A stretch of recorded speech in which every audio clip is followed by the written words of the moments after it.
So normally when you play on a device, you tap to walk somewhere, but I added a new option, UI joystick.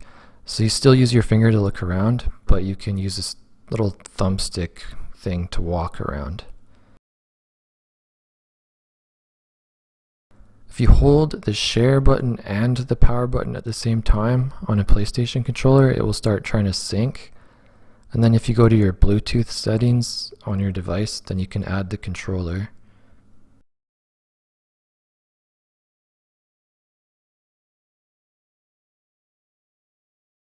And then you can use the controller to play in the game. So it's more like a console game.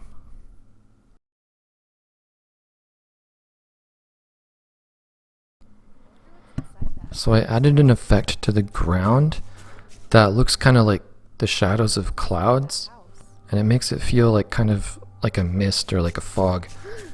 It works pretty well with the fogginess, I think.